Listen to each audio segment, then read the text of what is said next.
Merci beaucoup d'être ce matin avec nous à l'Académie du Climat pour cette 6e édition des Journées de la presse européenne. Je vais essayer de ne pas faire trop de redites avec ce que j'ai déjà pu dire hier dans la journée. Mais juste vous remercier donc d'être ici pour cette 6e édition. Merci d'être venu, je le redis encore une fois, mais de loin pour nos participants internationaux, nos participants allemands, hongrois notamment, macédoniens aussi. L'organisation de cet événement était quand même très important à la fois pour le Taurillon, à la fois pour l'association des jeunes Européens France, puisque, comme vous le savez, le Taurillon, c'est un média bénévole en ligne, et ça nous tenait aussi à cœur de pouvoir organiser un événement en présentiel, une fois par an, sur l'actualité européenne. Comme vous le savez, chaque année, on traite une thématique différente. Cette année, ce sont les questions climatiques. Et puis l'idée, c'est aussi de pouvoir annualiser un peu cette rencontre avec les journalistes, avec des professeurs, des experts, pour pouvoir aussi alimenter un peu nos discussions et puis aussi alimenter nos articles et nos productions journalistiques par la suite. L'idée de mixer les deux thématiques cette année, à la fois la thématique de la désinformation et à la fois la thématique des questions climatiques, c'est aussi de commencer à engager le débat et à commencer à préparer un peu la campagne sur les élections européennes qui arrivent dans un peu plus d'un an. L'idée, ce sont deux thématiques qui vont être particulièrement importantes durant l'année qui s'ouvre devant nous. Et voilà, on espère que tout le programme qui est assez riche avec toutes les tables rondes et les ateliers vous plairont. Juste un petit mot aussi pour remercier nos partenaires quand même, que j'ai déjà remercié hier, mais que je vais remercier aujourd'hui. Nos partenaires financiers, tout d'abord, l'Office franco-allemand pour la jeunesse, l'agence Erasmus+, le Fonds de développement pour la vie associative et la Fondation Hippocrène, qui sont nos 4 partenaires financiers pour cet événement et qui nous soutiennent notamment pour la Fondation Hippocrène l'événement depuis plusieurs années. Et puis aussi un grand merci à tous les médias et tous les partenaires associatifs qui ont pu nous aider pour préparer cet événement. Je pense notamment à l'association Jet d'encre, aux médias Les Surligneurs, je pense aussi aux médias évidemment Le 1 Hebdo, dont Hélène Singer est ici avec nous aujourd'hui. Justement, à ce propos-là, ce serait réservé aux francophones, entre guillemets, mais on a des éditions gratuites du 1 Hebdo qui nous sont gracieusement mises à disposition par le 1, qui sont derrière. Antoine, je ne sais pas si tu peux la montrer. Voilà, donc quand vous sortirez au moment de la pause, vous pourrez aller prendre une édition. Et du coup, j'en profite aussi pour saluer le Taurillon, qui est l'édition locale du Taurillon des Jeunes Européens Lille, qui est pareil, mise à disposition au même endroit et que vous pourrez également lire. Voilà, je crois que j'ai à peu près tout dit. Pour la traduction, normalement, si vous avez des soucis, vous nous dites, mais normalement, ça devrait fonctionner. J'attire aussi juste l'attention de nos intervenants de ne pas parler trop vite. On m'a dit qu'hier, les intervenants, et moi je suis le premier, ont tendance à parler vite, et du coup, pour la traduction, ça peut être un peu compliqué. Et voilà, et aussi un rappel quand même à tous nos participants du code de conduite que vous avez normalement tous et toutes dû accepter pour vous inscrire à l'événement. Voilà, n'hésitez pas à nous demander si vous avez besoin de le relire ou de revérifier quelques points. Et puis je signale aussi que vous avez 2 personnes de confiance en cas de besoin, dont les contacts sont dans le mail que vous avez reçu avant l'inscription de cet événement. Voilà, je crois que pour tout ce qui est lancement de la journée et tout ce qui est réglementaire, c'est bon. Je laisse la parole à Antoine Chabal, le président des Jeunes Européens France. Merci, Lucas. Bonjour à toutes et à tous. Je vais être très rapide, évidemment. Lucas a rappelé l'essentiel des informations importantes pour le reste de cette 6e édition de Journée de la presse européenne, mais je voulais à mon tour vous remercier d'être présents, vous souhaiter la bienvenue à celles et ceux d'entre vous qui nous rejoignent ce matin et re-souhaiter la bienvenue à celles et ceux d'entre vous qui étaient là déjà avec nous hier soir à la Maison de l'Europe de Paris. À mon tour aussi, remercier les partenaires de l'événement, évidemment, remercier l'Académie du Climat qui nous accueille dans ce beau lieu et qui, évidemment, faisait sens pour nous. Il nous semblait important d'accueillir cet événement ici et le travail avec eux est aussi important pour nous, notre association et aussi pour le Taurillon. Remercier les interprètes aussi, évidemment, qui permettent à celles et ceux d'entre vous qui ne comprennent pas le français et inversement de pouvoir suivre les discussions. Comme le disait Lucas, nous avons annualisé plusieurs éditions des Journées de la presse européenne maintenant depuis le 2019. La première édition avait eu lieu à Strasbourg quelques années avant. On revient à Paris pour cette 6e édition après la 2e édition qui avait lieu en 2019, donc juste avant les précédentes élections européennes. Et évidemment, ce contexte-là, pour nous, est important aussi, de parler des enjeux climatiques, mais aussi du traitement médiatique des questions européennes. À maintenant presque un an des élections européennes est évidemment important et ça nourrit aussi nos réflexions pour ces 2 journées. Donc voilà, je vous souhaite de bons échanges, de bonnes réflexions et peut-être aussi d'avoir de nouvelles idées pour des projets que nous pourrions avoir en commun pour l'avenir. Encore merci à toutes et à tous d'être là avec nous. Merci à Lucas aussi et à toute l'équipe du Taurillon pour l'organisation.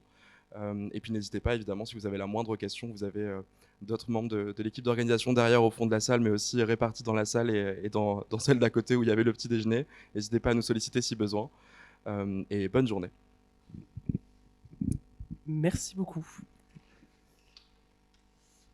On vous affiche juste le QR code à l'écran pour celles et ceux qui n'ont pas pu du coup, ça sert à rien que je parle en français parce que vous n'allez pas comprendre. For those who need translation, you have the QR code here. It's the same as the one on the walls. So if you need to have the translation, it's now. Voilà pour ces quelques mots d'introduction. On souhaitait commencer cette deuxième journée des journées de la presse européenne sur les questions climatiques en parlant d'un sujet qui est déjà venu hier soir, pour celles et ceux qui étaient là, sur la question de peut-on être... Alors, il y a la question de peut-on être journaliste et militant, et il y a la question de sur les questions climatiques, faut-il être militant, faut-il prendre position et je remercie nos 4 intervenants qui sont avec nous, 3 en présentiel, 1 à distance. Je remercie d'abord Hélène Singer, qui est journaliste freelance, notamment pour le 1 Hebdo, dont vous êtes membre du comité de rédaction, et auteur du livre Réduire son empreinte plastique, un témoignage dont on a discuté juste avant et duquel vous pourrez aussi, je pense, nous parler pendant la table ronde. Je remercie aussi Maxime Thuez, qui est avec nous aujourd'hui, rédacteur en chef du média Green Letter Club, qui a 3 ans maintenant, si je ne me trompe pas. Camille Sarrazin, journaliste pour le média Enter, merci. Le média Enter, donc le média notamment de Radio France Internationale et de France 24, et réalisatrice de la série Y'a de l'idée sur YouTube, que je vous conseille tous fortement d'aller voir. Et puis je remercie aussi David Emancini, journaliste d'investigation indépendant, photographe et vidéaste spécialisé sur les questions climatiques et environnementales. Je pense qu'on peut couper le partage d'écran, comme ça on le verra peut-être mieux. David, j'espère que vous m'entendez bien et surtout que vous entendez bien la traduction. Je voulais commencer peut-être par un petit tour de table, que vous vous présentiez, parce que je vous ai présenté en quelques mots, mais que vous présentiez peut-être aussi votre parcours et puis aussi vous, votre position, entre guillemets, sur la question de est-ce qu'on peut ou est-ce qu'on doit même être militant sur les questions climatiques. Camille Sarrazin, je vous laisse commencer puisque vous êtes juste à côté de moi.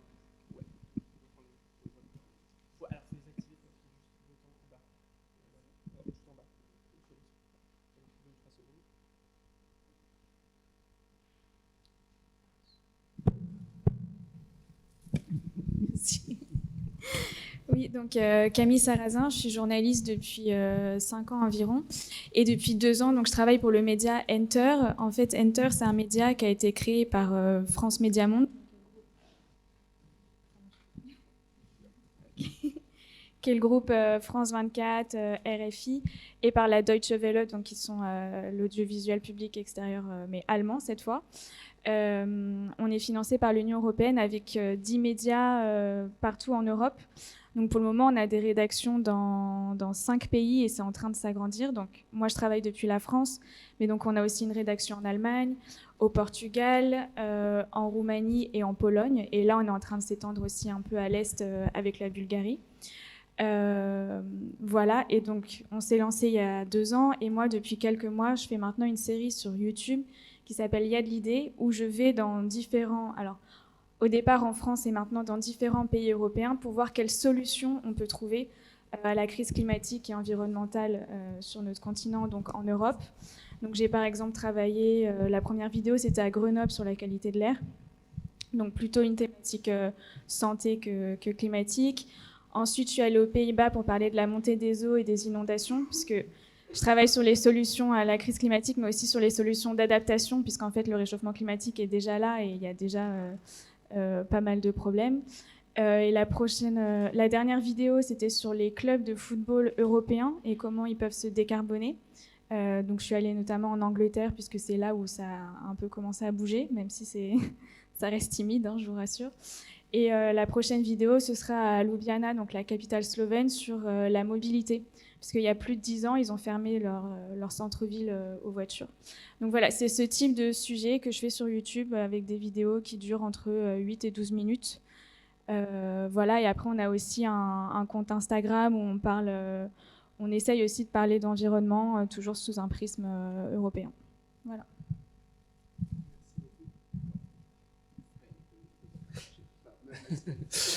Bonjour à tous, un grand merci d'être là ce matin. Donc je m'appelle Maxime Thuillier, moi je suis rédacteur en chef du Green Letter Club. Le Green Letter Club, c'est une chaîne YouTube où on a 35 000 abonnés, et un podcast où on a 50 000 abonnés, où on essaye de décortiquer les grands sujets écologiques en 1 heure, c'est-à-dire que donner l'essentiel des informations qu'il faut savoir sur le dégel du permafrost, sur la notion de pic pétrolier, sur l'agroécologie, sur voilà. Donc on essaye vraiment de permettre à tout le monde en 1 heure de se faire une idée claire sur un des grands sujets de la crise écologique, avec la personnalité la plus qualifiée pour en parler. Donc on a 70% de scientifiques, je pense, on a parfois des activistes, on a parfois rarement des politiques, mais ça arrive. On a souvent des journalistes aussi qui enquêtent longuement pendant des années sur un sujet. Voilà. Comment j'ai créé ça ? J'ai créé ça il y a 3 ans, parce que moi je viens du monde de la télé et je trouvais que les médias avaient une forte responsabilité. Enfin, les médias ne traitaient pas la crise écologique à la hauteur de l'enjeu. L'enjeu, il est simple et juste peut-être pour le rappeler, c'est que à moyen terme, il y a un risque de disparition de l'espèce humaine. Les journalistes et la plupart des médias, enfin surtout les médias, n'arrivent pas à s'emparer de cette question-là pour plein de raisons. On pourra y revenir. Voilà, donc j'ai décidé de créer mon média. Et sur la question sur le militantisme, je pense qu'il faut définir les termes. J'ai regardé dans le train ce matin ce que ça voulait dire militantisme. Ça vient de militia, qui veut dire service militaire en latin. Et donc c'est quelqu'un qui a une action pour faire triompher ses idées. Et donc moi je pense que d'abord le rôle des journalistes, c'est d'écrire ce qui se passe et pas forcément avoir une action. Donc moi j'ai une posture vraiment d'essayer de décrypter les choses, de donner des armes aux gens pour comprendre le sujet, et pas tant pour agir. Je considère que c'est pas mon rôle. Après je comprends qu'il y en a qui, enfin, vu l'urgence de la situation, je comprends qu'il y en a qui franchissent le pas et qui deviennent vraiment militants parce que, encore une fois, il y a une vraie urgence. Merci beaucoup. Hélène, je vous présenter et donner votre réponse à cette question. Bonjour tout le monde. Donc, je suis Hélène Singier, je suis journaliste spécialisée sur l'environnement depuis 2009 maintenant. Donc ça commence à peser sur l'expérience, mais aussi sur le moral de temps en temps, à vrai dire. Je travaille pour l'hebdomadaire Le 1, donc, qui est partenaire aujourd'hui. Je vous montre juste à quoi ça ressemble. Donc c'est un hebdomadaire où on traite une seule question par semaine. Donc ça peut être l'Iran, ça peut être la dépression en France, ça peut être le jardinage, mais ça peut être aussi le climat, la justice climatique, l'agriculture, la façon dont on se nourrit, enfin voilà, tous ces sujets-là. Et moi, donc au sein de ce journal, je suis au comité de rédaction. Donc je vais à une réunion par semaine où on décide et on réfléchit très fort à ce qui pourrait intéresser nos lecteurs 15 jours plus tard.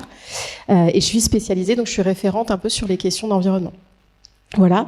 Et sinon, j'ai été correspondante au Brésil. J'ai travaillé pour plein de médias différents, notamment Global Mag, mais vous êtes tous trop jeunes, je pense, pour connaître. C'était sur Arte. C'était une des premières émissions consacrées au développement durable, on disait à l'époque. Et donc voilà, ça fait depuis 2009 que je suis sur ces questions-là. Et donc moi, je fais partie de ceux qui ont franchi le pas, comme tu dis, je pense. C'est-à-dire que je continue à utiliser les techniques du journalisme. Pour moi, le journalisme, c'est une boîte à outils, de même que la recherche scientifique est une autre boîte à outils pour décrire le monde et décrire ce qui se passe.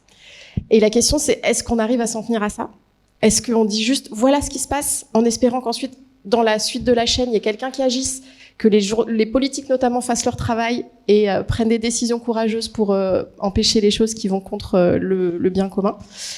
Honnêtement, j'ai un peu de doute sur ces derniers points. Enfin, en tout cas, tous ne le font pas à la hauteur de l'urgence, comme tu disais. Et donc, moi, je suis régulièrement dans une position de ce qu'on appelle journalisme de solution, c'est-à-dire d'écrire très précisément le problème. J'ai bossé beaucoup sur le plastique. J'ai écrit 2 bouquins sur le plastique. Je fais un peu de pub au passage. En fait, le premier, c'était j'étais co-auteur avec une scientifique. Donc elle était vraiment spécialiste du plastique. Elle est toujours d'ailleurs. Et moi, j'écrivais pour que ça soit vulgarisé, que tout le monde puisse comprendre les problèmes que pose ce matériau. Elle m'a retourné la tête, évidemment. Et puis donc j'ai décidé, moi, dans ma vie personnelle, à titre individuel, de me débarrasser du plastique le plus possible. Et donc, après, on m'a proposé d'écrire ce 2e livre qui s'appelle Réduire son empreinte plastique. Et donc ça, c'est un appel à l'action, comme tu disais, Maxime, c'est-à-dire, je réexplique dans le début du bouquin quels sont tous les problèmes que pose le plastique, Les arnaques, genre le recyclage, faut pas y croire, c'est un conte de l'ordre des contes de fées ou du Père Noël, ce genre de choses. Et ensuite, je montre des pistes d'action, et personne n'est obligé de les suivre, mais c'est des choses qui sont prouvées comme permettant de réduire ce fléau qui est le plastique jetable, avec toutes les réactions en chaîne qu'il y a derrière. Donc voilà, donc je fais partie de ceux qui ont franchi le pas, mais je me permets de le faire uniquement sur les sujets où je me sens très spécialiste, très éclairée, et avec le risque de me planter, et que dans 5 ans, on me dise « Mais Hélène, t'as raconté n'importe quoi !» Donc voilà, ça c'est le risque aussi quand on s'engage sur un sujet, c'est voilà, qu'un jour, on se soit trompé. Et on en parlera justement de cette thématique et aussi de la déontologie du métier, mais juste après. On termine peut-être par une présentation de vous, Davide Mancini. Peut-être une petite présentation, peut-être que vous pouvez vous présenter rapidement et puis aussi expliquer, vous, quelle est votre position sur cette question du militantisme et du journalisme, de cette frontière qu'il peut y avoir entre les deux. Ok, then, thanks. Merci pour m'avoir invité aujourd'hui. Comme je l'expliquais, je suis un journaliste freelance. Je suis partiellement basée à Bruxelles et partiellement au sud de l'Europe. Et moi, je me suis occupée de l'impact environnemental dans le sud de l'Europe. J'ai commencé un documentaire il y a 2 ans sur la désertification en Espagne et au Portugal. Et l'année dernière, j'ai coordonné une investigation concernant la pêche dans la Méditerranée et aussi une investigation concernant la pollution plastique dans l'eau de la Méditerranée. Normalement, moi je collabore avec des journalistes de tous les pays parce que c'est souvent un problème qui regarde plusieurs nations et ça c'est, je pense, un point fondamental pour ceux qui s'approchent aux questions environnementales d'un point de vue européen parce que nous sommes tous liés et ça devient de plus en plus important de collaborer entre les pays. Le sujet de cette réunion m'a donné des points de réflexion concernant, par exemple, l'activisme. Je pensais sur le fait que si quelqu'un n'est pas militant, eh ben c'est peut-être un élément passif par rapport à ce qui se passe. Si nous, on regarde le militantisme comme une forme de prendre action envers quelque chose, peut-être qu'on peut considérer que le journalisme environnemental est une partie de cela. Mais moi, je me considère un activiste quelque part. Peut-être qu'on a les mêmes raisons des activistes de l'environnement, mais la façon dont nous communiquons et nous approchons la communication est différente dans le sens que je peux m'inspirer un acte environnemental, mais en même temps, quand je travaille en tant que journaliste, il faut que je prenne en considération la position des mauvaises personnes, entre guillemets. Et ça aide à comprendre la complexité du monde dans lequel on vit. Donc, je pense que c'est difficile pour moi de me considérer en ce sens un militant. Je pense qu'ils peuvent aller dans la même direction, mais le rôle au sein de la société est pas. Merci beaucoup. Alors, il y avait beaucoup d'éléments et c'était super intéressant. Merci beaucoup. J'ai envie de tous vous faire réagir sur certains points. Il y a d'abord un mot qui m'a quand même marqué. Maxime Thuès, vous évoquiez à l'instant que vous n'aviez pas franchi le pas de passer du côté militant. Est-ce que vous considérez qu'il peut y avoir du coup une certaine passivité au sujet ? J'imagine que non, mais du coup, je vous laisse nous expliquer pourquoi. Non, moi je crois que en fait, il y a un sujet sur la crédibilité. Quand on est journaliste, on doit être crédible, et pour que les gens nous croient, il faut 2 choses. Il faut qu'on soit libre. Donc il faut qu'on, par exemple, si vous êtes dans un média qui est détenu par des gens extrêmement riches, qui ont des intérêts industriels et tout, forcément vous êtes perçu comme moins libre, ce qui est ce qui est compréhensible. Et ensuite, faut que vous soyez crédible, c'est-à-dire qu'il faut que vous puissiez dire ce que vous pensez réellement en ayant exploré tous les points de vue. Et je pense que cette crédibilité elle est très forte et ça veut dire que vous devez avoir du recul sur les événements, pouvoir parler avec tout le monde, ce qui est rarement le cas dans les milieux militants parce que on grenouille toujours avec les mêmes personnes, parce qu'on a un point de vue très affirmé sur tout un tas de sujets. Et donc ça veut pas dire qu'on peut pas s'engager, mais pour moi, pour être crédible, je pense que si je m'engage, je le fais ponctuellement sur un sujet très précis pour dire attention, nous journalistes considérons que le sujet est trop grave aujourd'hui et donc sur ce sujet-là, on s'engage de manière très ponctuelle. Voilà, mais c'est pour rester crédible que j'essaie de garder une certaine distance sur les événements. Je peux prendre par exemple un exemple sur la question des pêches, qui est un sujet très important. C'est important d'aller voir les pêcheurs pour comprendre quel est leur point de vue, parce que la pêche ça fait vivre aussi des gens, parce que voilà, essayer de comprendre ce qui se passe sur ces sujets-là, alors que les militants ils vont tendance à ne voir que le sujet de la biodiversité et de ne pas parler des activités économiques. Voilà, nous notre rôle c'est d'essayer de comprendre vraiment l'ensemble de la problématique. Je pense qu'Hélène Singier, qui est à côté de vous, est tout à fait d'accord sur la question d'être militant sur un point en particulier. Oui, je vous laisse enchaîner dessus. Moi, je me considère pas militante au sens où je vais pas faire des manifs contre le plastique, par exemple, ou contre telle ou telle autre action dont je sais pourtant qu'elle est grave et qu'elle nous nuit à tous et que on parle de danger de mort. Faut quand même le dire. Voilà, faut dire ça. Donc, pour moi, c'est on n'a pas à se questionner sur, par exemple, est-ce qu'on va continuer à inviter des climato-sceptiques sur un plateau télé ? C'est non. La science est claire, c'est fini. C'est comme si on se disait, on va avoir un débat sur l'Holocauste, on va inviter des nazis et des juifs. Enfin, je veux dire, à un moment, il y a des gens à qui on ne donne pas la parole, point. Ça, c'est une chose. Et c'est pas du militantisme, c'est de l'honnêteté intellectuelle. Ça, c'est très important. Pardon, je m'énerve un peu. Non, et sur la question de la crédibilité, je suis tout à fait d'accord. Ça, c'est pour ça que je parlais de la boîte à outils. C'est-à-dire que pour moi, vous pouvez être très engagé sur un sujet, très touché par un sujet.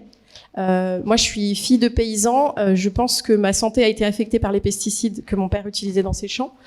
Bien sûr que ça me touche, mais il ne faut pas que ça impacte la façon dont je vais parler de ce sujet. C'est-à-dire que la façon dont je vais parler de ce sujet, ça doit être la même façon que n'importe quel autre journaliste qui n'aurait pas ce truc affectif, c'est-à-dire croiser les sources, lire des études, aller voir des gens qui sont de l'autre côté, notamment des paysans qui utilisent des pesticides et qui ne savent pas comment faire autrement, pour pas que ça devienne quelque chose de fermé, comme tu disais, c'est-à-dire qu'on doit donner la parole un peu à tout le monde.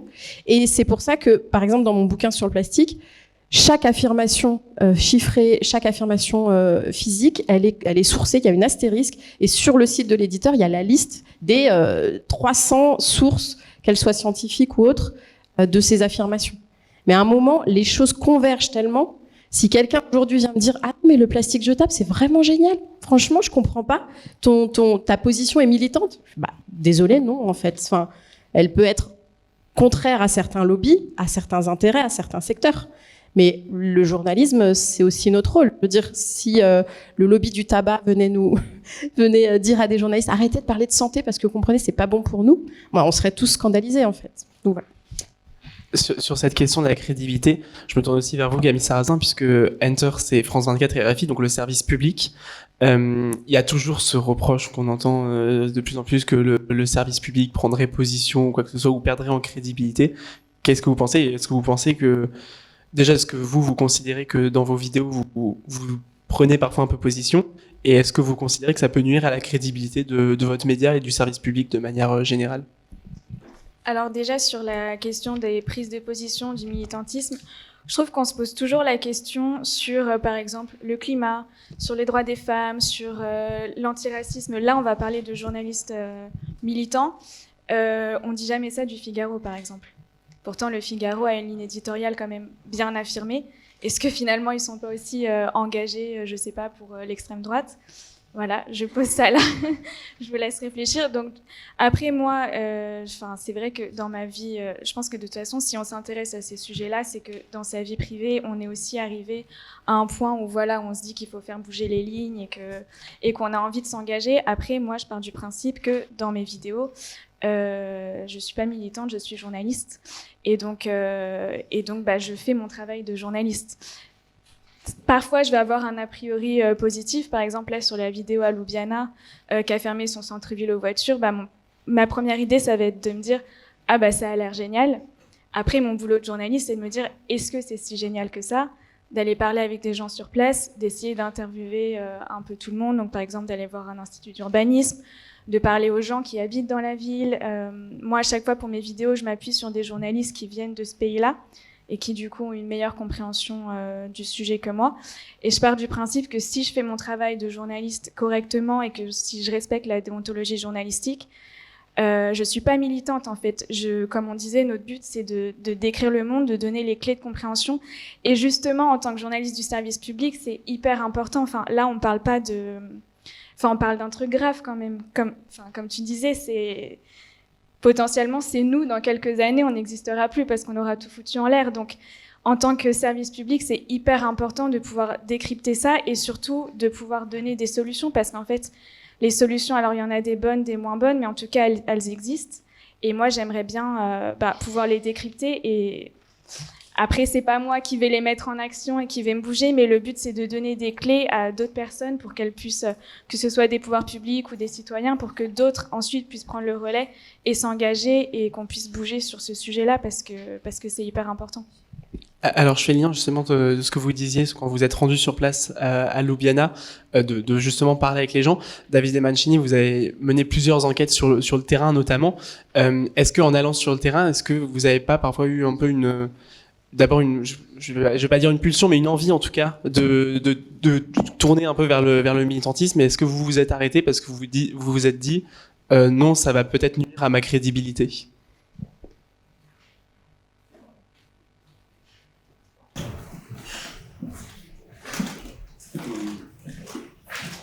About turning into an activist. Concernant devenir un activiste, un militant, non, je pense que je n'ai pas l'esprit pour devenir un militant parce que j'aime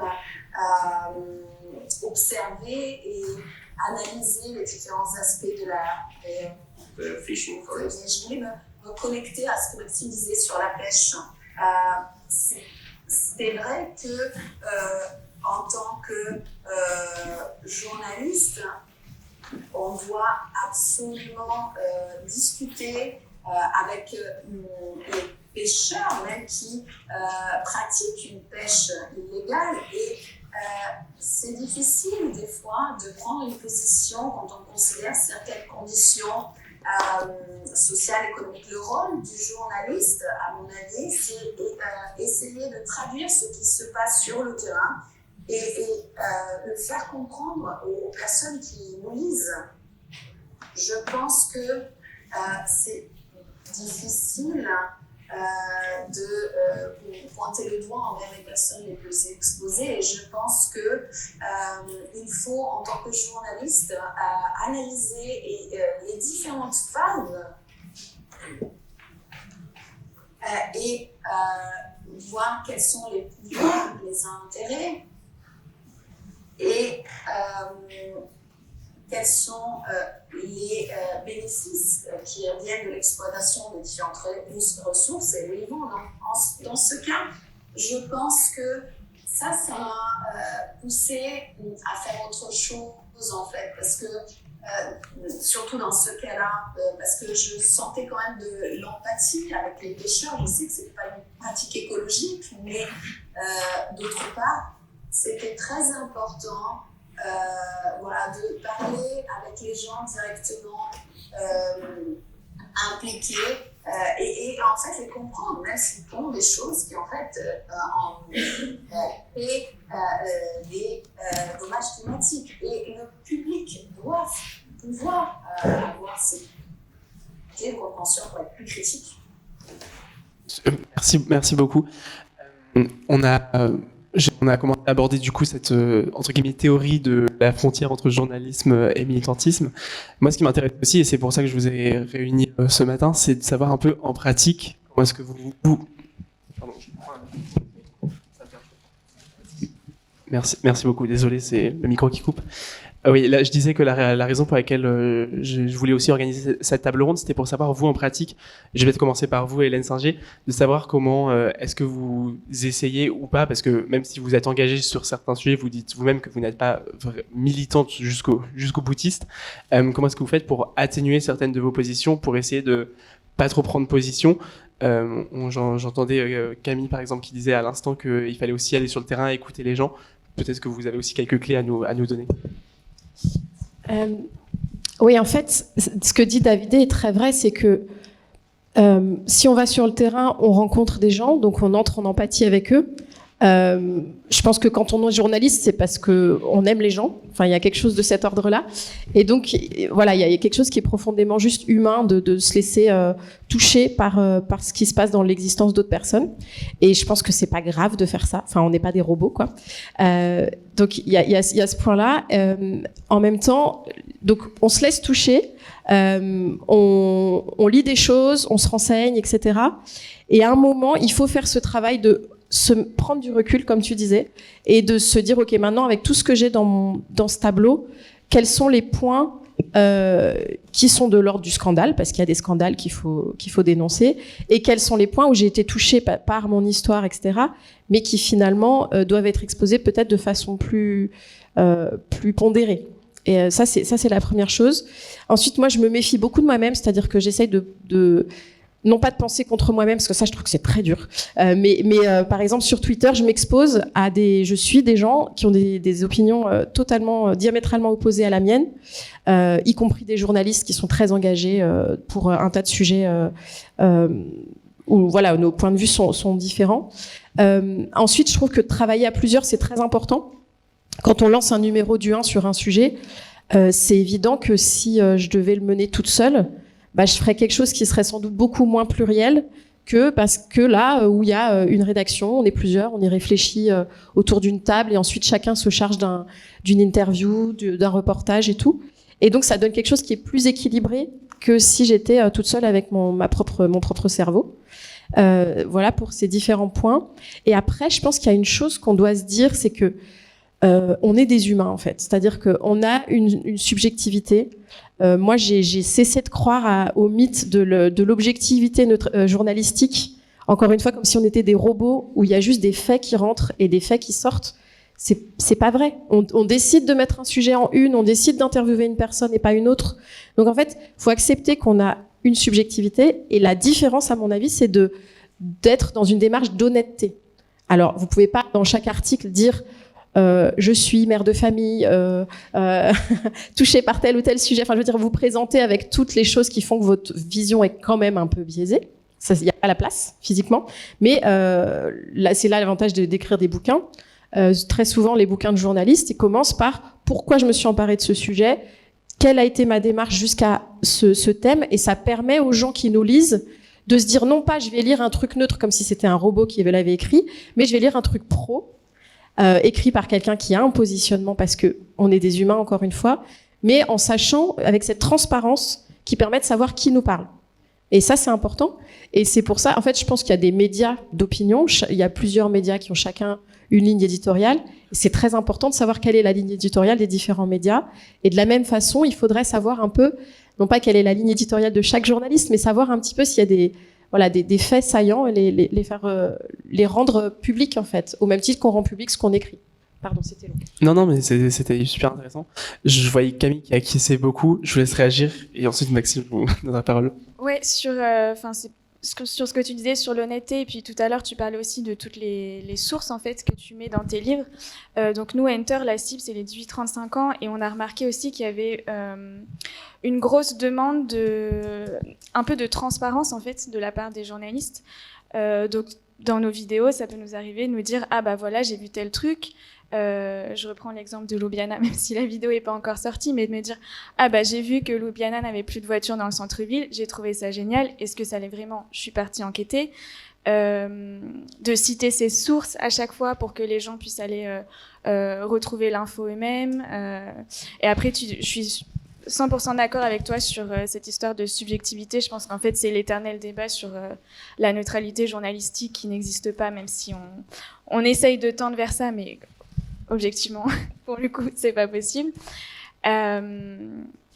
Et donc, voilà. Donc, nous, le but, c'est aussi que voilà, les gens qui regardent les vidéos sachent comment on les a faites et puissent, après, par la suite, continuer leur recherche eux-mêmes. Et pour moi, ce qui est important, c'est aussi de s'appuyer sur des gens qui connaissent mieux le sujet que moi, finalement.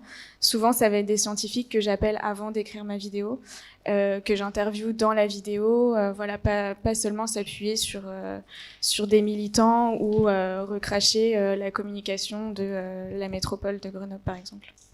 Maxime, je voyais aussi acquiescer aux propos de Hélène et puis de Camille, notamment sur la question, à un moment, quand elle a dit « on est tous des êtres humains », que j'ai vu que vous étiez vachement d'accord.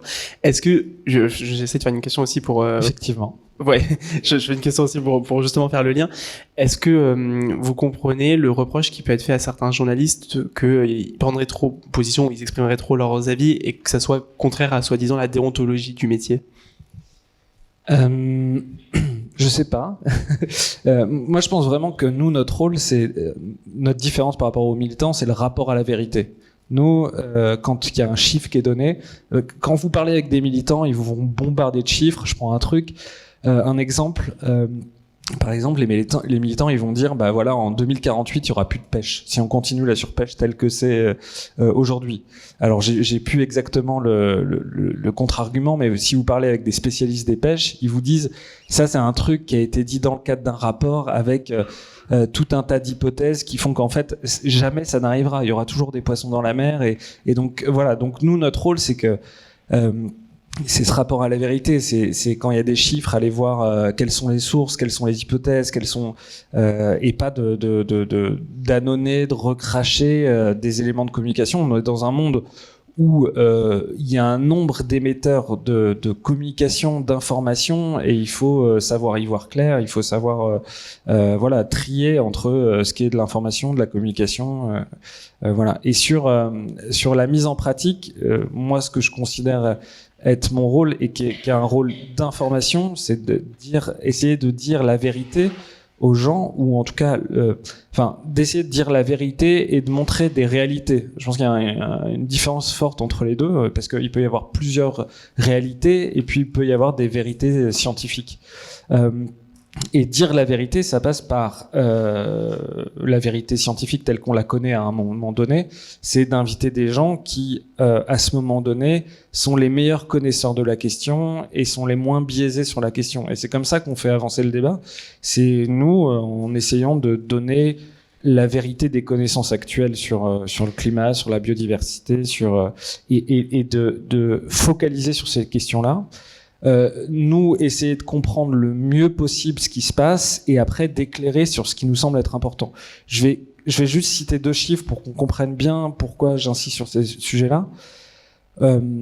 Les scientifiques du Global Carbon Budget, donc c'est les gens qui comptent toutes les émissions de CO2 dans le monde, nous disent qu'au rythme actuel, on a 9 ans pour atteindre 1,5 degré de réchauffement climatique. Si vous regardez les rapports du GIEC, il y a ce qu'on appelle les burning numbers, c'est des sortes de jauges, et sur tous les sujets, sur la perte de biodiversité, sur les rendements agricoles en Afrique, sur la pêche, etc., sur les calottes polaires, on a un risque d'emballement du climat à partir de 1,5 degré.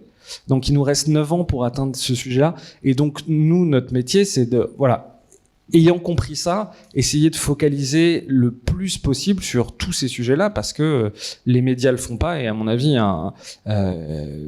a un problème médiatique qui est énorme au vu de la gravité des enjeux. Et juste un deuxième truc pour qu'on se rende bien compte du monde dans lequel on vit. Aujourd'hui, le débat scientifique chez les glaciologues, c'est est-ce qu'on a passé le point de bascule sur la déstabilisation de l'Antarctique de l'Ouest, c'est-à-dire, en gros, un quart de l'Antarctique devrait être déstabilisé à partir ils savent pas trop, entre 1 et 1,5 degrés, et ça veut dire des quantités de glace Enfin, c'est des glaciers qui font la taille de pays entiers, qui sont en train de tomber dans la mer, et c'est l'élévation du niveau des mers de 3 à 5 mètres. C'est la déstabilisation des courants marins, la déstabilisation aussi des courants aériens. C'est un truc qui est pas très connu, mais en Arctique, le fait que la banquise fonde fait qu'on va avoir des courants aériens qui vont ramener de l'air très froid jusqu'en France en avril, etc. Bref, ce que je veux dire, c'est que là, les sujets dont on parle, c'est des sujets d'une urgence absolue, et nous, c'est pas du militantisme, c'est de l'information, et c'est de vous dire vraiment la situation, elle est gravissime, elle est urgente. Et notre manière de rendre ça crédible, c'est d'inviter et de parler aux gens qui sont les mieux placés pour en parler.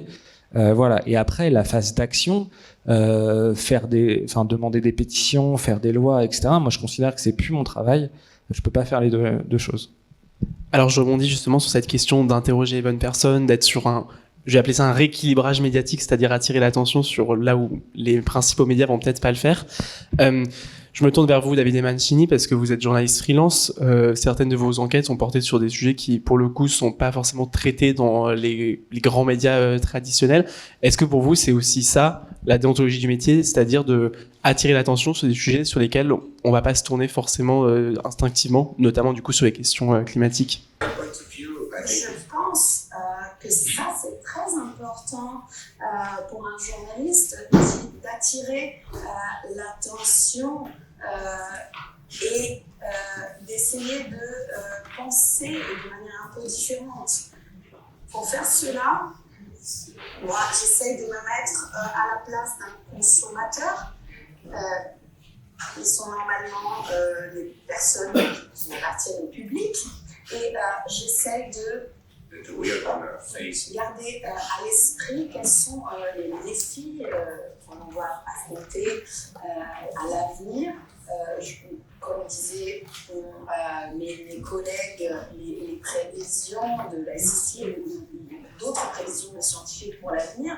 Et je pense que notre société peut avoir un impact du point de vue du consommateur. Par exemple, il y a 2 ans, j'ai investigué de l'impact des courants tropicaux en Espagne et qui peuvent aussi conduire à de nouvelles vagues de sécheresse. On sait que cela se passe, la désertification et le changement des fréquences des pluies dans le sud de l'Europe, c'est la vérité. Et du point de vue de moi qui suis journaliste, j'essaie de regarder comment les gens s'adaptent à ceci. Et c'est une façon aussi d'illustrer les changements climatiques. Donc non seulement dire que quelque chose de mauvais va se passer, lancer l'alarme, mais aussi en décrivant les situations afin peut-être de trouver des solutions, de créer une situation de journalisme de solutions. Et dans notre cas, c'est juste attirer l'attention des hommes politiques sur certains aspects sur lesquels ils ne réfléchissent pas, surtout au niveau européen, et informer le public en même temps. Je ne sais pas si j'ai vraiment répondu à votre question. Si, c'est parfait, merci. Je voyais Hélène Singer qui acquiesçait beaucoup pendant votre intervention, et bon, le mot journalisme, c'est quelque chose qu'on a déjà évoqué en préparant cette table ronde. Je vous laisse peut-être directement réagir à ce qu'elle a dit. Oui, alors. Oui, il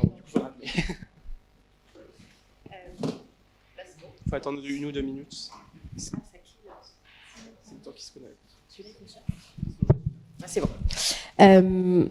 Oui, en fait, il y a deux aspects. Je pense que c'est fondamental. C'est-à-dire, on est là pour décrire la situation pour les citoyens, les gens qui s'inquiètent de ce qui se passe dans le monde, enfin qui s'intéressent à ce qui se passe dans le monde.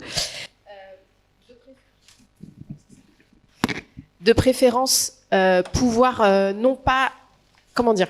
Moi, j'ai très souvent l'impression, quand je lis des articles, que cet article a aussi pour but de me rendre dépressive, de m'envoyer sous ma couette avec un antidépresseur, et parce que ça me rend totalement impuissante. Alors, il y a des situations que tu décris qui nous dépassent, évidemment, et on ne pourrait pas prétendre mettre la responsabilité de ces choses gigantesques sur le dos d'un consommateur ou d'une consommatrice, mais il y a des choses qu'on peut faire. Consommer moins d'eau face à la sécheresse qui arrive, c'est de la responsabilité de chaque individu, de chaque chef d'entreprise, de chaque maire, de chaque adjoint au maire, etc. Et ça, il faut qu'on le dise aux gens. Donc, je pense qu'effectivement, montrer qu'il y a des pistes d'action, sans dire que c'est la solution miracle, mais de montrer qu'il y a des pistes d'action, c'est majeur, autant pour les politiques, les élus, les dirigeants d'entreprise qui ont un rôle majeur, et les consommateurs, les consommatrices, et aussi les électeurs, les électrices qui, à un moment, vont mettre un bulletin dans une urne, et qu'on est là aussi pour les éclairer, dans un sens. Ça, c'est une chose. Et ensuite, je voudrais dire quelque chose qui est super important, c'est que nous, les journalistes sur l'environnement, on est très souvent taxés d'engagement, du fait de ne pas respecter la neutralité, etc. Mais regardez le journalisme économique. Moi, à chaque fois que j'entends à la radio, bonne nouvelle, le CAC 40 a encore augmenté, battu tous ses records. Mais de quoi on parle? On parle de choses qui servent à produire, qui servent à... Enfin, sans faire de la décroissance complètement dingo, mais on voit bien que un des problèmes, c'est la croissance, c'est-à-dire le fait de puiser de plus en plus, de créer des déchets, et que tout ça s'accumule et qu'en fait, il n'y a pas de voie de sortie, et on se réjouit du CAC 40 qui augmente, on se réjouit du PIB. Le PIB, quand il y a une sécheresse, quand il y a une épidémie de cancer, ça augmente. Le PIB augmente. Donc à un moment, il faut aussi prendre du recul là-dessus. Quand j'entendais pendant très longtemps la météo qui dit « Bonne nouvelle, demain il fait encore très très chaud, aucune pluie à l'horizon », mais mettez-vous à la place des paysans qui attendent la pluie pour faire pousser notre nourriture d'après-demain. Donc à un moment, le militantisme en tout cas, les logiciels sont axés dans un certain sens. Il y a plein d'opinions qui nous semblent tout à fait convenables d'aborder, et quand vous arrivez avec une opinion, c'est pas même pas une opinion, avec des faits qui sont qui vont à l'encontre de cette espèce de flux, ah ben là, vous êtes militante. Vous êtes vu comme idéologue, vous êtes vu comme influencé par je ne sais quoi, mais en fait, il y a des faits. Et ok, il y a des gens qui ont des habitudes, et c'est douloureux de changer ces habitudes, mais notre rôle à nous, c'est quand même d'interpeller là-dessus. Et donc, en fait, la difficulté, c'est que même pour convaincre les chefs dans les journaux, dans les médias, il faut être militant. Parce qu'en fait, on est tellement bloqué sur ces logiciels ils sont tellement bloqués sur ces logiciels, ils et elles, que si vous n'êtes pas un peu énervé, jamais vos sujets y passent. Et donc en fait, vous devez vous énerver pour faire passer un sujet et ensuite reprendre du recul pour le traiter correctement. Intellectuellement, c'est un exercice exigeant. C'est hyper intéressant parce que ce que vous disiez en sous-texte aussi, c'est que autant la croissance économique, c'est une convention générale, tout le monde est d'accord là-dessus, autant visiblement la lutte contre le réchauffement climatique, pas encore tout à fait, ou en tout cas pas sur la bonne manière. Pas au point de ce qu'exigerait l'urgence de la situation, je suis sûre. Et que ce soit le climat ou tous les autres problèmes écologiques, les pollutions. Maxime, je vous laisse réagir parce que Hélène a dit quelque chose de très, très intéressant. Elle disait qu'il faut être militant, se battre pour faire passer certains sujets. Vous, avant de fonder Greenetter Club, vous avez été journaliste à la télé, si je ne me trompe pas, on en discutait rapidement en préparant cette table ronde. Est-ce que vous avez ressenti ce besoin de vous battre, d'être un peu militant pour faire passer vos sujets ? Non, parce que j'avais pas suffisamment de poids dans la rédaction pour faire passer mes sujets. Il y a un sujet, alors moi je vais parler de ce que je connais le mieux, l'audiovisuel, donc télé ou radio. En fait, il y a un problème, c'est que ces sujets-là, ils sont complexes. Franchement, pour comprendre la MOC, la circulation des courants marins, c'est extrêmement compliqué, même les scientifiques. Donc on a besoin d'énormément de temps. Et en fait, ce qui se passe, et ce qui est terrible, moi je trouve, c'est que les journalistes à la télé et à la radio, pour beaucoup, ils n'ont pas le temps de travailler, ils n'ont pas le temps d'approfondir les sujets. Donc, ils vont être balayés au gré des opinions, au gré des articles qu'ils vont pouvoir lire, au gré des communications des différentes instances, mais ils n'ont pas le temps de comprendre les sujets, et donc évidemment ils n'ont pas le temps de faire des sujets qui sont vraiment intéressants. Donc pour moi, être journaliste, ça demande vraiment du temps. surtout quand on est sur des sujets complexes, surtout quand on n'a pas les backgrounds nécessairement les plus pertinents pour comprendre ces sujets-là. L'extrême majorité des journalistes sont des littéraires et les problèmes qui se posent aujourd'hui sont des problèmes majoritairement scientifiques. Donc moi, je peux vous dire que je lutte quand je lis certains bouquins vraiment pour comprendre ce qui se passe. Et c'est pas vrai que il faut comprendre quand même que quand on arrive dans une rédaction, journaliste, à la télé ou à la radio, vous arrivez à la conférence de rédac et alors parfois vous portez vos sujets, vous essayez de les défendre et vous dire pourquoi c'est important et tout. Parfois c'est votre rédac chef qui dit j'ai lu le Parisien ce matin, dans l'actu il y a ça, tu vas me faire un reportage là-dessus. Mais donc on n'a jamais le temps de vraiment approfondir les sujets et donc il y a un vrai problème démocratique du fait à mon avis une grande majorité des journalistes ont pas le temps de travailler et donc ils racontent n'importe quoi. Moi je vais vous prendre des exemples simples mais qui m'énervent au plus haut point. Par exemple, voilà. La veille du rapport du GIEC, les journalistes sont fait un peu taper dessus parce qu'ils parlent jamais du rapport du GIEC. Donc, et la veille, le correspondant de France Télévisions, donc qui est quand même c'est quelqu'un qui a un poids sur l'opinion des gens qui est énorme aux États-Unis, fait un reportage de je sais plus 3 minutes 50, un truc comme ça, ce qui est à la télé, mais c'est gigantesque, sur la potentialité, sur le fait que des entreprises américaines travaillent sur CRISPR, donc une technique qui permet de modifier l'ADN pour potentiellement faire revivre des mammouths dans une trentaine d'années, qui aurait potentiellement un effet, je ne vais pas rentrer dans les détails, mais qui pourrait tapisser tasser le sol du permafrost qui est en train de dégeler et donc d'émettre des quantités astronomiques de CO2 et de méthane dans l'atmosphère. Et ça veut dire que le mec qui a fait ce reportage-là, il ne comprend rien à l'urgence. C'est des trucs un peu farfelus de scientifiques qui sont très controversés dans le milieu, donc il comprend rien à l'urgence. C'est des trucs farfelus. L'action, on n'est vraiment pas sûr. Les spécialistes du PRGSol ou du permafrost, ils vous disent super, c'est un scientifique russe qui s'appelle l'hypothèse Zimov. Franchement, il fait ça pour avoir des crédits pour ses bourses. Rien n'est moins sûr. Et c'est probablement,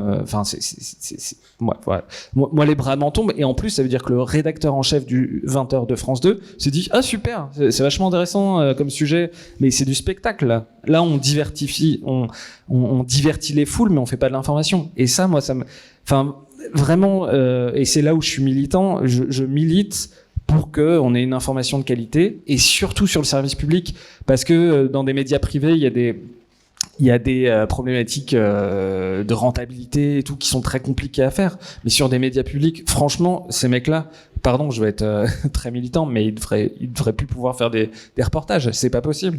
Et ça demande aussi collectivement qu'on se pose la question des business models sur des médias, comment ils fonctionnent, et donner du temps aux journalistes pour vraiment faire un travail qui est un travail très compliqué sur le fond et qui demande nécessairement du temps. On ne pourra pas faire sans. Vous avez parlé du service public, vous m'avez fait la transition parfaite, direction Camille. Est-ce que vous le sentez quand vous travaillez pour vos reportages pour Enter? Alors j'imagine que vous n'allez pas me dire que ça ne marche pas, mais est-ce que vous sentez que vous manquez de temps parfois pour préparer vos reportages et vos sujets? Non. À Enter, pour le coup, on a la chance, comme c'est des financements externes de l'Union européenne, moi j'ai la chance d'avoir le temps pour travailler sur mes sujets, même s'il reste quand même je me rends compte effectivement, moi j'ai plutôt un background littéraire, économique et social, mais pas du tout scientifique. J'étais absolument nulle en physique-chimie. Je sens que je suis comme toi, parfois je galère en fait pour comprendre certains sujets. Après, dans le reste de France Média Monde, moi je connais plutôt pas mal RFI, donc Radio France Internationale.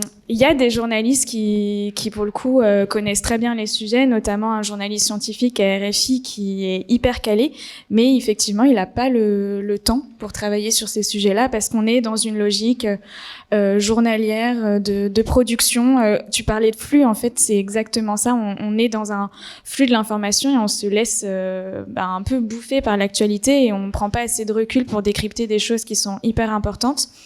Et sur ce que tu disais sur le journaliste de France 2, je pense que en fait, c'est angoissant, le réchauffement climatique.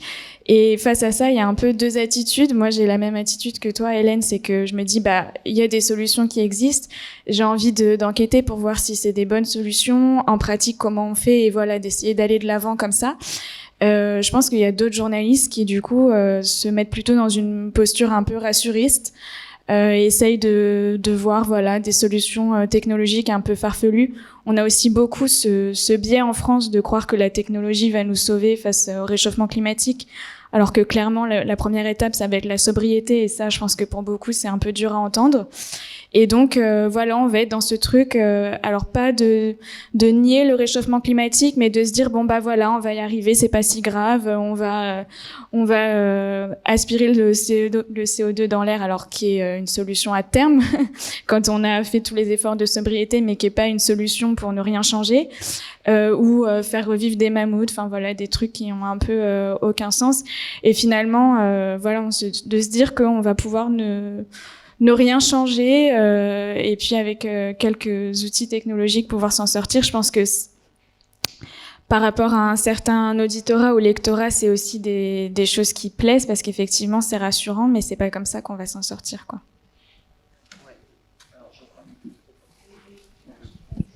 On a des petits soucis de micro. Mais merci, c'est hyper intéressant cette question on va dire de la différence entre progresser avec la technologie et en fait juste faire de la sobriété et essayer de baisser la consommation. Je voyais que Davide Mancini acquiesçait beaucoup sur cette question de la sobriété. Peut-être que vous voulez réagir à cette question-là et expliquer comment vous aussi vous en parlez dans vos sujets. Je vais utiliser dans le passé ce mot de sobriété, mais c'est vrai que c'est un des aspects principaux que j'essaie de communiquer à travers mes articles. Du volume, des consommations.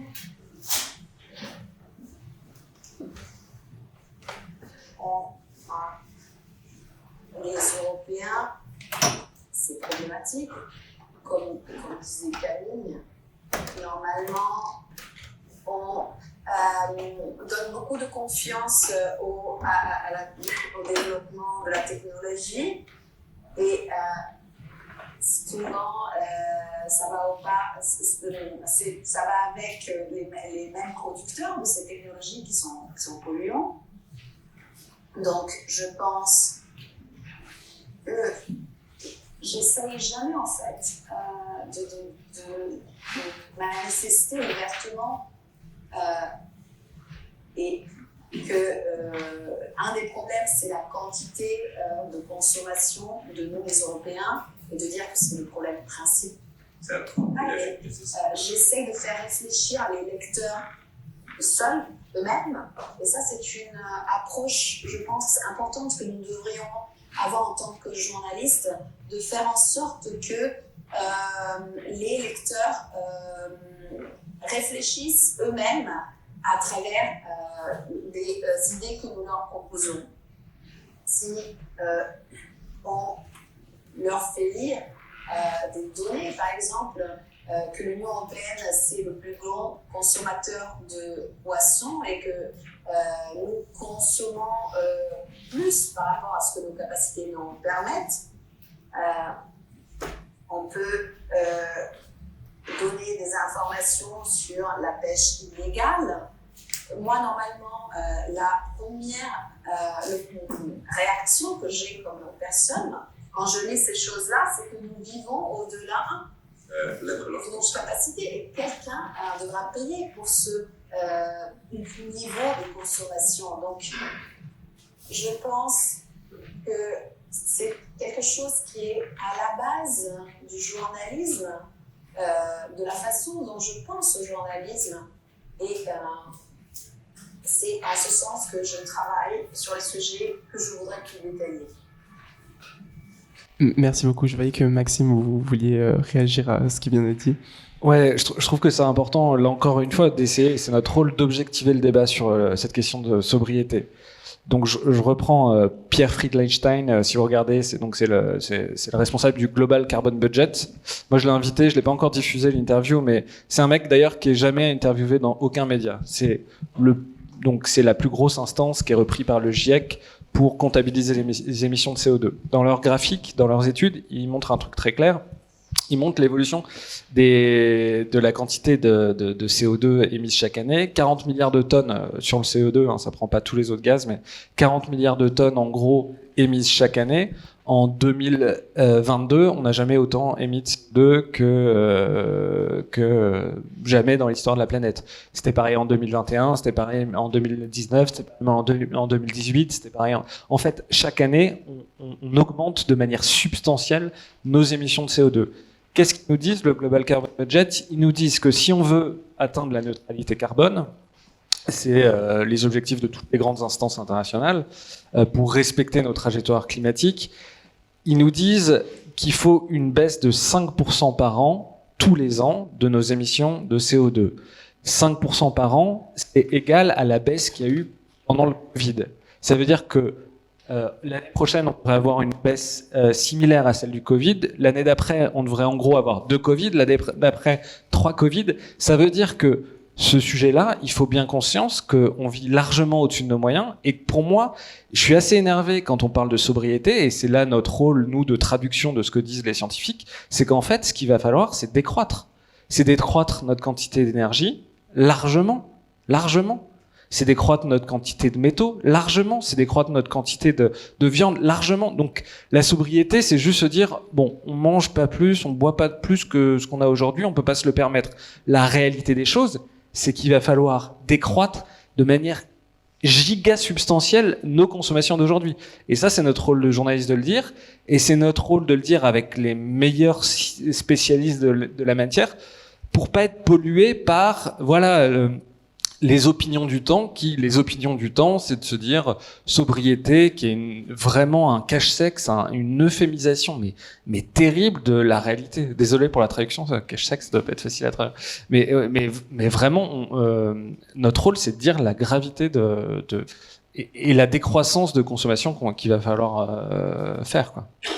Je vois qu'Hélène voulait intervenir, et on parle de gravité, et je pense que vous aurez sûrement aussi quelque chose à dire sur être grave sans être alarmiste. Enfin, si, peut-être être alarmiste, mais sans tomber dans le côté trop négatif et avoir des solutions. Ouais, ça, c'est encore un autre sujet.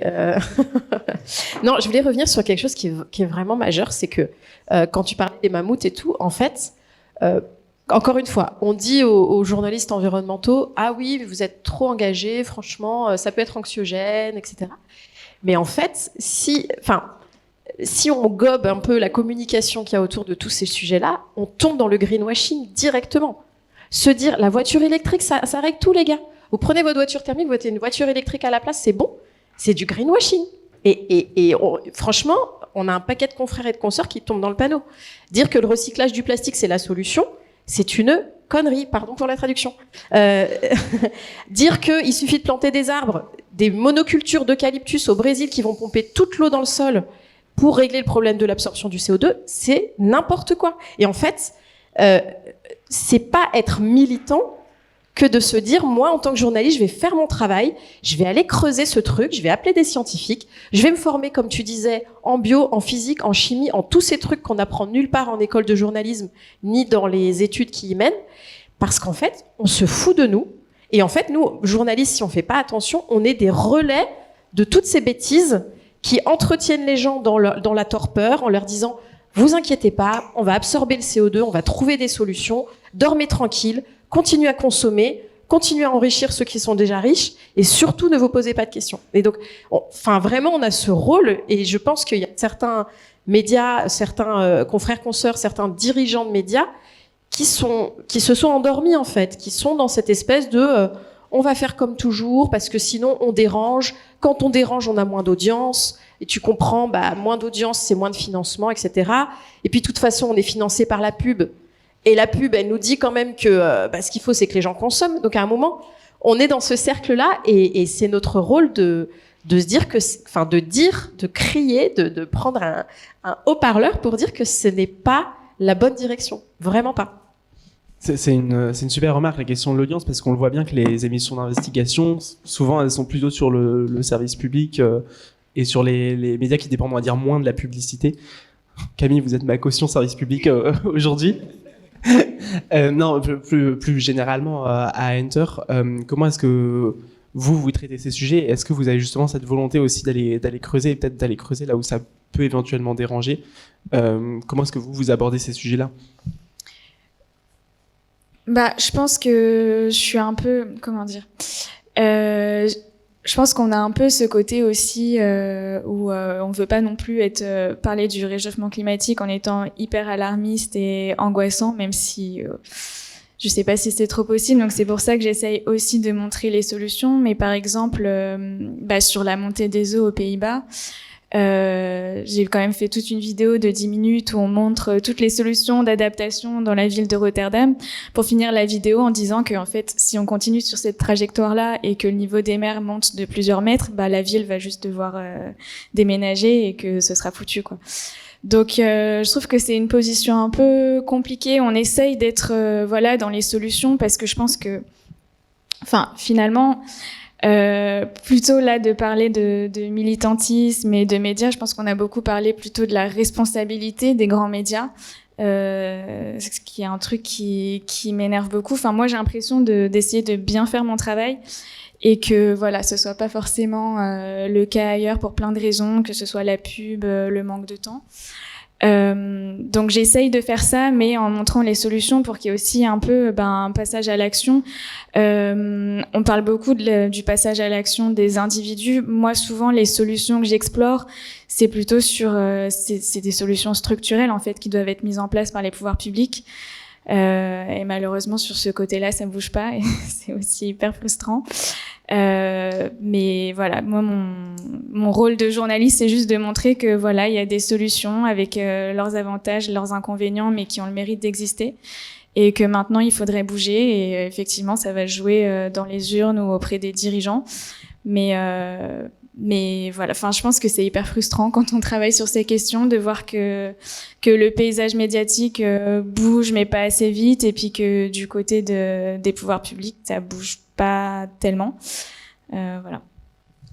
Alors, on commence à approcher de la fin de la table ronde. J'aimerais bien garder un petit temps pour prendre aussi les questions du public. Je voulais quand même terminer par une dernière question qui me semblait assez intéressante, notamment sur la question de faire réagir les pouvoirs publics.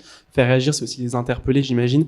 Et je voulais savoir un peu, peut-être faire un dernier tour de table, et commencer par vous, Davide Mancini, si vous preniez position, par exemple, sur les réseaux sociaux, notamment, sur certains sujets, pour interpeller, que ce soit pour interpeller des pouvoirs publics ou des entreprises ou quoi que ce soit, et si vous recevez des critiques que, en tant que journaliste, vous ne devriez pas prendre telle ou telle position, histoire de clore un peu aussi ce sujet du militantisme et du journalisme.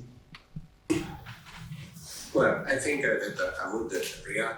pense que je réagirais en disant que je peux toujours distinguer mon point de vue personnel par rapport à l'article ou à l'investigation sur laquelle je suis en train de travailler. Comment est-ce que je réagirais? Je ne sais pas, c'est une bonne question. Je ne suis pas si active sur les réseaux sociaux, c'est peut-être pour ça, mais je pense que ça dépendrait du type d'infos que je suis en train de communiquer. Par exemple, si j'expresse mon opinion par rapport à la consommation excessive du poisson, ça c'est mon opinion personnelle et je la défendrai. Et je suis en mesure de travailler sur ce sujet et distinguer ce que sont les besoins des pêcheurs dans la zone de la Méditerranée, dans la zone de la mer du Nord, et de parler de cette économie et de maintenir une certaine stabilité, de la nécessité de maintenir une certaine stabilité dans leur vie de pêcheurs. Donc je pense que je défendrais cet aspect et je dirais que ce n'est pas forcément lié à ma vie professionnelle. Merci beaucoup. Je continue avec vous, Hélène Singer, peut-être sur cette question de prendre position et des critiques que vous pouvez avoir. Oui, alors, moi, je ne suis pas très active sur les réseaux sociaux non plus, je m'en méfie. Je pense que c'est un outil qui va trop vite Après, j'ai 40 ans, donc je suis vieille. Et je comprends qu'on ait envie de s'exprimer tout le temps très vite, mais notre rôle, c'est aussi de prendre le temps de se dire, attends, est-ce que là, vraiment, mon point de vue sur les méga-bassines, sur les OGM ou sur je ne sais quoi d'autre est suffisamment étayé pour que je puisse prendre le risque de m'engager, de dire mon opinion personnelle, ou est-ce que je vais relayer l'avis du Conseil économique et social qui dit que l'État ne devrait pas subventionner les méga-bassines. Je trouve que c'est plus constructif de mettre en avant ça des gens qui ont réfléchi pendant des mois, plutôt que moi, ce que je vais en penser en ayant lu 3 articles. Enfin voilà. Donc je pense qu'il faut faire attention aux réseaux sociaux, ça c'est une chose. La personne qui m'a reproché d'être militante, ça a été un de mes rédacteurs en chef, qui m'a dit oui, enfin ce qui me pose problème, c'est que j'ai l'impression que tu es un peu militante. Donc ça rejoint totalement tout ce dont on vient de se parler. Ensuite, il y a sur interpeller les pouvoirs publics, un exemple, moi j'ai été invitée récemment, l'événement a été reporté à cause des grèves, mais j'ai été invitée récemment à aller à l'Assemblée nationale pour prendre un petit déjeuner de travail avec des députés et des sénateurs pour parler du plastique. Je pense que si j'avais été militante Greenpeace ou militante Zero Waste ou militante je ne sais quoi contre le plastique, on m'aurait pas invitée de la même manière. C'est ma position de journaliste ayant confronté des sources, etc., écrit des livres, qui me donne la caution, entre guillemets, qui me permet d'aller parler au pouvoir public, en l'occurrence. Donc, je pense qu'on a tous un rôle à jouer. Les militants ont leur rôle à jouer. Nous, les journalistes, on a notre rôle à jouer. Et justement, peut-être qu'en n'étant pas trop dans l'outrance et dans l'activisme radical, ça nous permet aussi d'être entendus de certaines personnes qui sont pas prêtes à entendre des activistes radicaux. Merci beaucoup, Maxime. Je vous laisse enchaîner. Moi, je trouve que c'est pas mon rôle d'interpeller les pouvoirs publics, donc je le fais pas. Mon rôle, c'est d'informer les gens. Ah oui, d'accord. Voilà, c'est Alors, parfait. Camille, je vous laisse conclure. Oui, au tout début, Maxime, tu disais, je comprends les gens qui ont sauté le pas. Je comprends les journalistes qui interpellent les pouvoirs publics et voilà, qui sont vraiment rentrés dans une posture militante à donner leur avis. Moi, personnellement, je suis pas du tout à l'aise avec ça parce que j'ai pas envie de dire des conneries. Donc, soit je m'exprime parce que j'ai énormément bossé sur le sujet et voilà, je sais que j'ai des choses à dire pour éclairer le débat. Sinon, je préfère me taire et voir ce que disent les autres. Mais c'est aussi un problème donc Enter, on est uniquement sur les réseaux sociaux. C'est vrai que c'est compliqué parce que ça va très vite. Moi, j'aime bien travailler sur YouTube parce que ça me laisse un peu plus le temps de bosser mes sujets, mais sur Twitter ou sur Instagram, c'est vrai qu'on est un peu pris dans une logique qui est un peu la même en fait que les médias traditionnels, mais de production constante. Et dans ces cas-là, c'est un peu plus difficile de prendre du recul, c'est clair. Merci à tous les 4 pour vos interventions. On a encore 10 minutes pour prendre 1 ou 2 questions du public. Je ne sais pas s'il y a des questions, si des personnes souhaitaient prendre la parole. Oui. Merci beaucoup. Ma question était assez simple. C'était, ça rebondissait sur ce que vous disiez au début, c'est-à-dire que le calique. Ça coupe un peu, non? Ça marche bien? Merci. Oui, donc c'était pour rebondir avec ce que vous disiez au début sur le qualificatif de journaliste militant qu'on utilise pour certaines catégories de journalistes en fait tout le temps. Finalement, comment est-ce qu'on arrive à renverser cette présomption qu'on a qu'aux journalistes environnement et se retrouver dans une situation où en fait un journaliste économique qui va nous dire oui, il faut absolument capitaliser sur les plus 0,1 point de croissance. Comment est-ce qu'on arrive en fait à la situation où on va pouvoir qualifier cette personne-là à la fin de journaliste militant?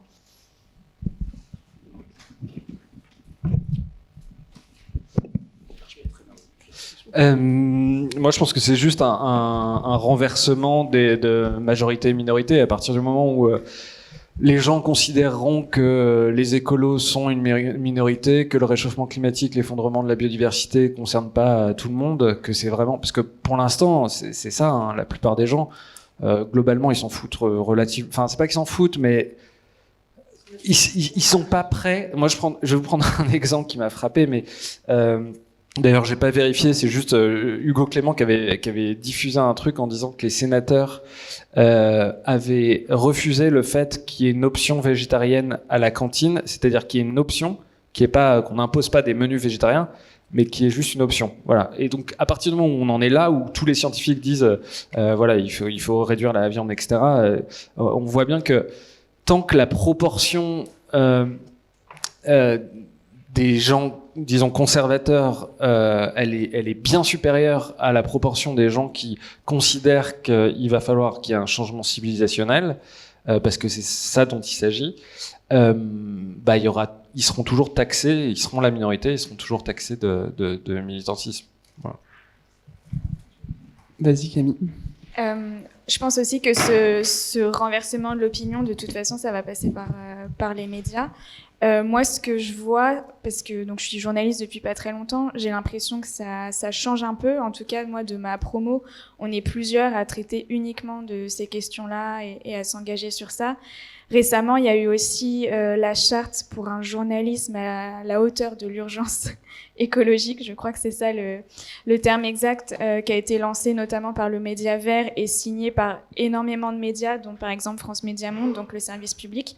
Donc ça bouge. Après, le problème pour moi, ça reste les rédactions en chef, en fait, parce que les jeunes journalistes, je pense... ça y est, on a pris conscience de l'urgence et on est beaucoup à vouloir s'engager. Mais finalement, la décision, c'est pas à nous qu'elle revient, c'est aux rédactions en chef qui sont d'une autre génération et qui n'ont pas forcément le même engagement, ou en tout cas qui se sont pas intéressés au sujet. Donc je pense que ça change. Après, est-ce que ça va changer assez vite parce qu'il nous reste une dizaine d'années, 30 ans max. Voilà. Est-ce que juste pour rebondir là-dessus, est-ce que cette fracture générationnelle, je mets ça entre guillemets, mais est-ce qu'elle se ressent aussi quand vous proposez soit des sujets, soit des manières de traiter les sujets, et qu'on vous dit non, essaye de rester plutôt sur une manière traditionnelle, essaye de rester plutôt sur un sujet classique? C'est vraiment la chance d'être à Enter. On est vraiment un îlot dans France Médias Monde où justement, nous, c'est notre priorité de traiter ces sujets-là. Et d'ailleurs, c'est un peu paradoxal parce que dans l'entreprise, on nous dit « Ah, c'est super ce que vous faites », mais c'est super parce qu'on le fait dans notre coin, en fait. Après, à France 24 et RFI, chaque média a une émission dédiée à ça, mais ça se ressent pas vraiment, je trouve, dans les journaux. Enfin, si on écoute la matinale de RFI, il y a quelques sujets par-ci par-là et c'est encore pas assez. Et puis il y a une dissonance cognitive un peu bizarre où on va faire un sujet sur l'environnement et puis après on donne quand même les résultats du CAC 40 on se réjouit qu'il y ait plus d'avions qui volent parce que la reprise est là. Voilà, donc c'est un peu mais encore une fois, pour moi, c'est le fait de la direction et des rédactions en chef, parce qu'il y a des journalistes à RFI qui sont prêts à traiter ces sujets-là, à bien les traiter, mais qui n'ont pas le temps et à qui on ne donne pas l'espace aussi dans le journal, parce qu'on va préférer faire 3 minutes sur la culture, parler de l'économie, voilà. Hélène, vous souhaitiez réagir? Ouais, juste pour ne pas finir sur un truc trop anxiogène. Moi, je mets beaucoup d'espoir dans la formation des journalistes et dans la formation des dirigeants des médias. Il y a plusieurs institutions qui sont sur ce créneau, et en fait, c'est ça en fait qui va changer, qui va faire ce passage à l'échelle. Je pense c'est une fois que tous les dirigeants des médias ont fait une fresque du climat, une fresque du plastique, qu'ils ont pris conscience de l'importance et de leur responsabilité dans cette histoire, ils peuvent continuer à rien faire derrière, mais ils pourront pas dire qu'ils savaient pas. Et donc voilà, ça change. Je crois beaucoup aussi aux journalistes indépendants. On gagne beaucoup moins de sous, mais au moins on est libre. On peut prendre le temps qu'on veut sur une investigation et tout, quitte à manger un peu plus de pâtes à la fin du mois. Mais au moins on est libre et on peut apporter cette fraîcheur-là. Et donc sur la formation, moi je trouve que c'est majeur. Et il y a Radio France par exemple, qui a décidé d'accorder plus de place aux questions, je ne sais pas si c'est l'environnement en général ou le climat en particulier, mais en tout cas plus de place aux questions écologiques. Donc voilà, ça change, mais méga lentement. L'inertie est vraiment sérieuse. Et je pense que les consommateurs de médias qu'on est tous et toutes, on a aussi un rôle pour exiger ça de la part de nos médias, quoi. Leur écrire des messages, leur dire vos sujets sur le tourisme au bout du monde, les gars, vous êtes so 20e siècle, quoi. Oui, totalement. Et ça fait écho aussi à l'information sur d'autres questions aussi, sur les questions européennes. Ça fait écho à la conférence qu'on a eue hier. Mais effectivement, ça se joue beaucoup aussi dans l'information. On a peut-être le temps. Ouais, pour une dernière question, hop, j'apporte le micro. Merci beaucoup. Bonjour à toutes et à tous. Je m'appelle Adèle, je suis journaliste de formation. Tout d'abord, bravo, je vous félicite pour ce débat assez intéressant. Ma question, en fait, c'est dans quelle mesure considérez-vous le rôle du journaliste qui parvient à l'interprétation et à l'explication? Parce qu'on est bien conscient que le journaliste aujourd'hui, il ne donne pas des informations, que des informations, et il essaie quand même de changer et d'agir, que ce soit positivement ou négativement, ça dépend. Voilà.